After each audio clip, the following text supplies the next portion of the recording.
Hello and welcome from STEAM Space Education Outreach.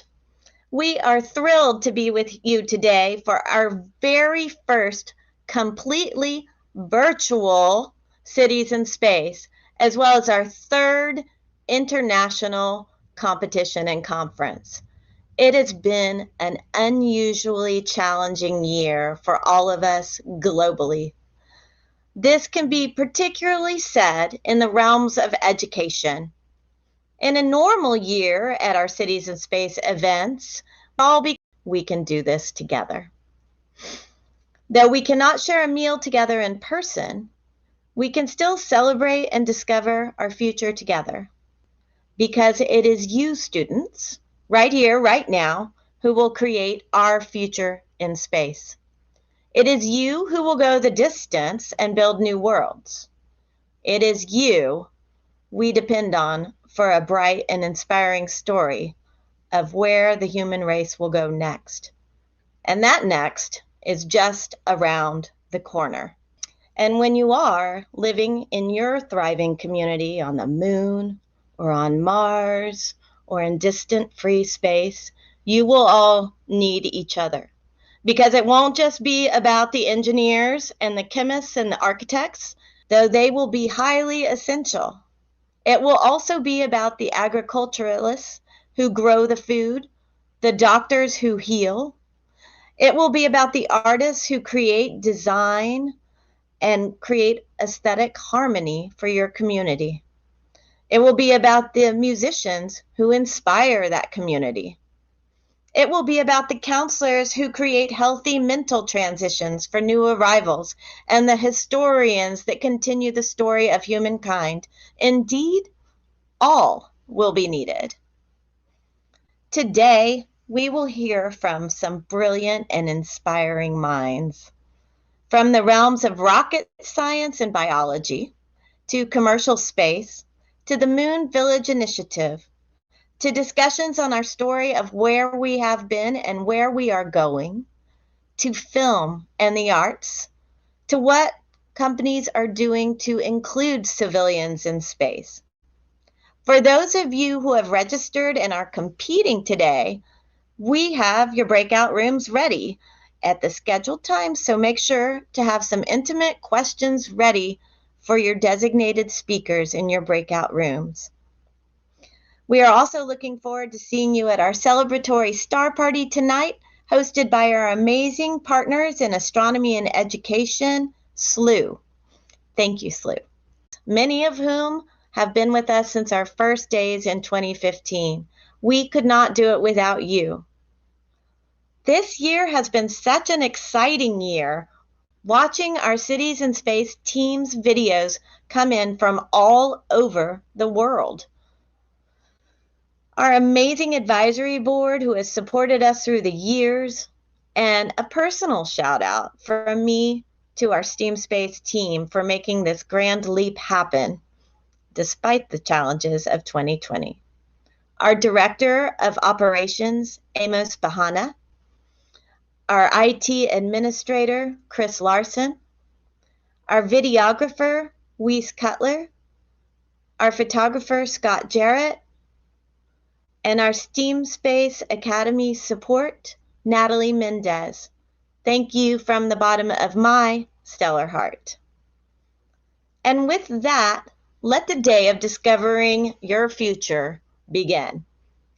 For questions about this schedule, please visit our site at steam-space.org and go to the Cities in Space 2021 page. Teams, for breakout rooms, please have your invitation link available so that you can hop on at the scheduled times. And now, on behalf of our board of advisors, I would like to welcome Sophie Williams. Sophie is on a mission to assist young entrepreneurs build careers and businesses that are sustainable and profitable. Sophie is a member of the STEAM Space Education Advisory Board and a sponsor for Sky's the Limit and the Network for Teaching Entrepreneurship. Educated in advertising and marketing, her background encompasses corporate communications, event planning, project management, and strategic planning for business development. Sophie is an executive business partner at Accenture and a University of Texas at Austin alum. Please welcome Sophie Williams. Hello and welcome. On behalf of STEAM Space Education Outreach and the entire Board of Advisors, we are thrilled to have you here today. Part of our STEAM Space mission is to reach as many youth as possible. We believe in breaking down the barriers of economics, gender, race, ideology, geography, and want all students to have the great opportunity to not only find each other, but also see those professionals who have gone before them and what opportunity lies ahead for college, career, and beyond. It's going to be a fantastic day. Again, we are thrilled to have you here. Upwards and thank you. Thank you, Sophie, for that, and thank you for being here today. Our first speaker of the day is near and dear to our hearts and a big inspiration to all of us in our local community. The team at Firefly Aerospace has supported Cities in Space for many years with amazing employee engagement, bringing judges to our Cities in Space, sponsorship, and supporting our students. Chief Executive Officer at Firefly Aerospace, Tom Markusic, has been in the aerospace industry for over 20 years. Firefly Aerospace is a rocket company and is headquartered in our very own Austin, Texas. They are committed to providing economical and convenient access to space for payloads through design, manufacture, and operations of reliable launch vehicles. Tom is here to discuss the future of space launch and exploration and where we will be going, including talking about Mars. Special thanks today for Firefly and their amazing work they've done through the years with our students and their sponsorship. Please give a big welcome to Tom Markusic. Going to space is probably about the hardest thing you can do. If you can achieve it, you've done what is seemingly impossible.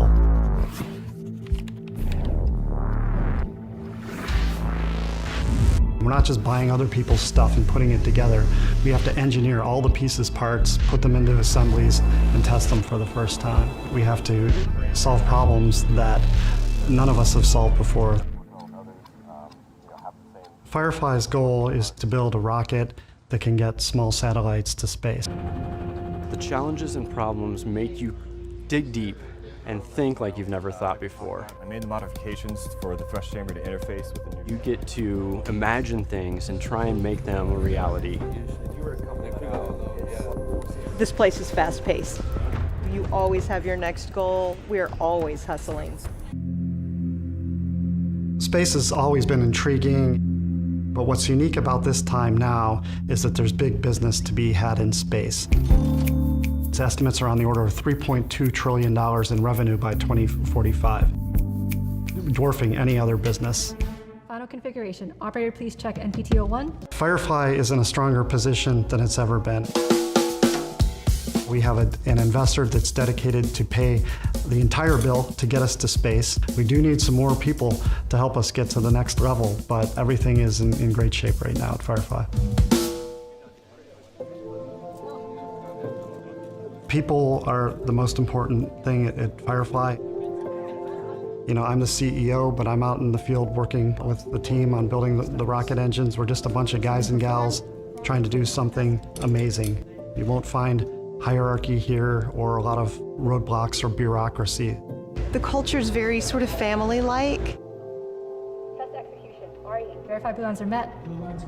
Operator, stand by manual abort. Start camera recording and start auto sequence to provide a countdown. Starting auto sequence. 5, 4, 3, 2, 1, 0.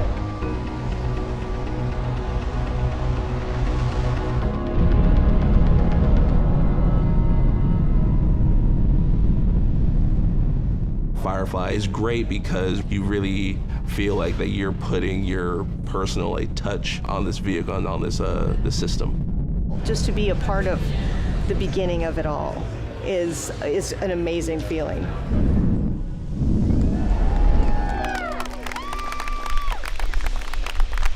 Working here, you get an opportunity to work on something that's going to be very impactful, literally extending humanity's reach into the universe. And that's something, in addition to being economically secure, you can look back in your old age and be proud of and talk to your grandkids about. Hello, everyone. I'm Tom Markusik, the CEO and founder of a company called Firefly Aerospace. Today, I'm going to talk to you about some visions for how we could explore space. You know, I understand I'm talking to a younger crowd of folks today. My interest in space really started around 5th grade. My parents got me an Estes model rocket for Christmas, and I went out in the snowy fields of Ohio and I launched it, and that really kind of captured my imagination about, you know, space and space exploration. And ultimately, that seed grew into more and more interest, where I, after high school, went and studied how to build machines to go to space, and eventually worked for NASA, the Air Force. I worked for Elon Musk at a company called SpaceX that you may be familiar with. And eventually, I decided to start my own rocket company that's called Firefly. And we're headquartered in Austin, Texas. And we're at a really exciting time where, having worked several years really hard, we've actually built our own spacecraft and rockets. And I'm talking to you today from our Vandenberg Air Force Base launch facility in California, where in just a few weeks, we're going to launch our first rocket into space. So very exciting time for our company. And it's just really exciting to me to see the excitement that I had as a middle schooler now, many years later, materializing into the ability to go and build my own company that can go and explore space. So today, I'm not going to talk to you so much about my company, but more just about some ideas about how we might go out and explore space. There's something inherent in human nature that we just love to explore. Hundreds of years ago, we explored our world and the New World was discovered. And now we have the ability to build machines that can take us from Earth and go out and explore entirely new worlds, which is equally exciting, and it's a great adventure. And there are going to be great rewards out there when we do that. So in particular, today, I wanted to talk to you about some ideas I had for colonizing Mars. Now, what's different about this, what I'm going to talk to you about, is I propose a very incremental approach in doing that. And by incremental, I mean we do it in little steps instead of one giant leap to go there. Maybe it makes more sense to do it in small steps. So the first part that I'm going to propose is this part 1, which I call a material supply fleet. And what that means is initially, if we're going to colonize Mars, it may make sense to get the highways done first, to get the supply chain done first, so that we can easily move supplies back and forth between Earth and Mars to make the later human exploration easier. So on this slide is a picture of a galaxy, and this just emphasizes very big picture and why space may be interesting on many, many levels. You can think of space and interest in space just in the origins of where did it all come from. It's almost really a religious or a philosophical question, right? You know, we think we know about this thing called the Big Bang, but you know, what happened before the Big Bang? And it really can go beyond even our ability to comprehend as humans. Another thing you could look at space, if you're interested, is just how space works. It is here. Forget about how it got here. We don't know, but we know it is here. So how do stars form, and how do planets form around stars, and how does life evolve on planets and things like that? Another thing that's interesting about space is how can we get out there and explore it? And that's really what my passion is. And that's what I've dedicated my career toward, is building machines that allow us to go out and see these places firsthand and to walk on these new worlds. So, you know, one thing that I want to tell you from the beginning is our predecessors really were working hard in the 1960s, and they figured a lot of this out. They figured out how we could go out into space and go places. I'm sure many of you seen like the movie Apollo 13, and you understand how in the 1960s we were able to build machines to go from the Earth to the moon. But those folks that did that, really, they were incredible. They were not only ready to go to the moon, but they were able to go beyond to Mars, and they actually developed the technology to do that. And that's what's shown here in some of these images.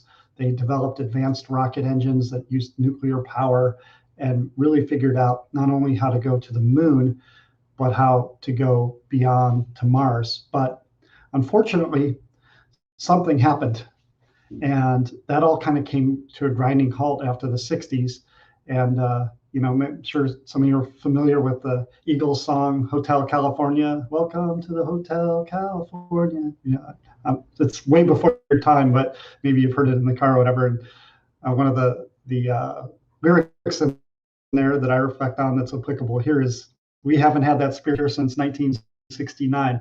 And it's really kind of true in space exploration. Our aspirations and the work that we've done has been kind of boring compared to what they were doing in the 60s.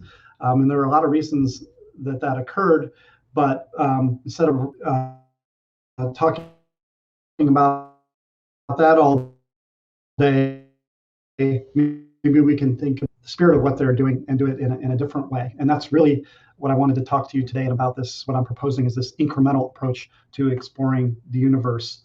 Now, again, by incremental, I mean taking the problem and dividing it into smaller pieces. So let's just reflect on kind of size and time and how they apply to us as people. Now, for the distance from the Earth to the moon is about 200,000 miles. So I'm sitting here in California. I flew from Austin. That's about 2,000 miles. So about 100 times further than that distance between Austin and California is the distance to the moon, about 200,000 miles. Now, to Mars, it's about 100 million miles, much, much, much further. And then if you look at the nearest star, Alpha Centauri, it's actually 25 trillion miles away, very, very far away. When you look at how long it took us to figure out how to get to the various places, it looks like this. Now, when those brave and hardworking folks from the 60s decided to go to the moon, it only took them about 10 years. But Mars, as I said, we haven't gone there, and it's really, we're 50 years from the 1970s, and it's really going to take us at least another 10 years to figure out how to get there. So, overall, that's over 60 years between making that next jump to get to that 100 million mile mark. Now, if you look at something like another star, 25 trillion miles away, using that same kind of reasoning, it could take us 15 million years before we figure out how to go to another star.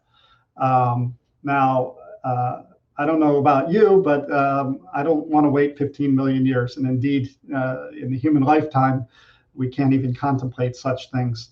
So a question that I've thought about is, instead of waiting so long, how can we do interesting things in smaller steps that are nonetheless very exciting, but aren't, the whole enchilada, that we're not waiting the whole 60 years to do it. And that's the subject of what this conversation is today.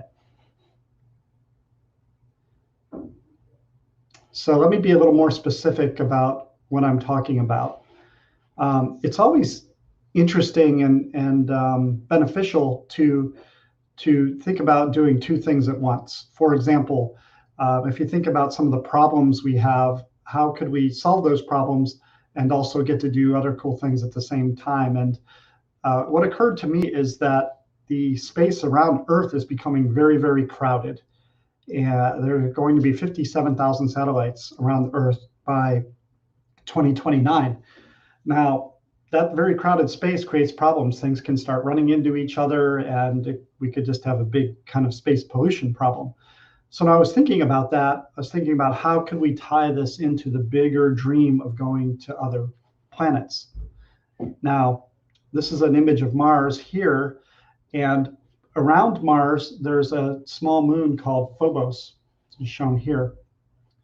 And I started to think about, instead of going directly to Mars, what if we could go to Phobos, which has very little gravity, it's very simple to land on it, and maybe we could do some very interesting things on Phobos before we did the full-scale colonization of Mars. And what if we could somehow tie this need to cleaning up Earth orbit to being a stepping stone to going to Mars? And the particular idea that I was interested in is, what if we could take some of these things that are around Earth and we could deliver them to Phobos, and those things could be used to build the colony that we would ultimately have on Mars.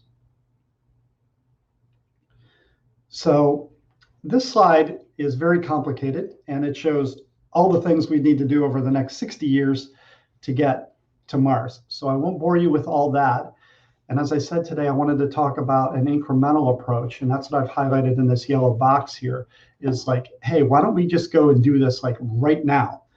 And this can serve as a critical link between Earth and Mars ultimately, but we don't have to wait. We can go and do it today. So the mission that I'm proposing that we do today, as I described in those earlier slides, is to use space cargo tugs to salvage the old and used satellites that are around Earth that have become kind of a nuisance, and transfer them to Phobos as an equipment supply depot for future manned missions to Mars. So if you think about, if we're going somewhere else in the solar system, we're going to need stuff, right? We're going to need supplies. We're going to need raw materials. We could mine those from asteroids, but satellites themselves are full of super valuable stuff. There's no asteroid that you could mine that has electronic systems already built and ready to go. There's no asteroid that you could mine that has solar panels that you could use for power. So the very intriguing idea that I've thought of is to use space tugs to go into the orbit of Earth, take the old and really nuisance satellites that are just kind of creating junk and a nuisance, and drag them to Phobos and drop them there, and basically create a huge junkyard that could be used in the future by astronauts to create the supplies that they need. So this is just another slide that shows that, you know, these things exist in space. This satellite, for example, this satellite probably cost $1 billion to put in space, but after it reaches the end of its lifetime, it's useless, and it's actually a nuisance. So if we could actually go and grab that $1 billion satellite and drag it to Phobos, astronauts in the future could land, and they could actually take this satellite apart and build new things from it. And that really creates intriguing possibilities for what we could do here on Earth too with students. For example, we could have design competitions where, if you had access to the information about what all these satellites are made out of, how could you take it apart and kind of make a new Lego kit to make something new and useful, like a microwave oven or a air purification system, or you could just imagine 1,000 things like that. Now, doing what I've said, it may sound a little futuristic, but it can actually be accomplished very soon in the near term. We have all the technologies to go and do something like that.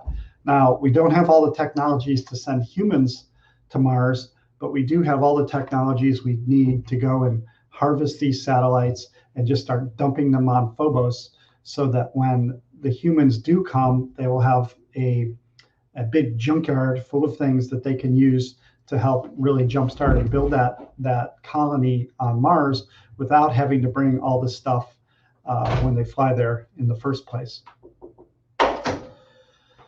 So lastly, and this may be a little bit too much technical detail for you, again, talking about the technology associated with doing this, here's some examples of the things that we would use. There's solar electric propulsion that can be used for that space tug to facilitate grabbing the spent satellites and flying them to the remote destination of Phobos. These are things that I've worked on in the past. The solar power just makes them very efficient. Although it will take a long time to get from Earth to Mars, you could haul a lot of payload in the very near term by doing that. Now, the satellites and things that we would be harvesting have very common system designs.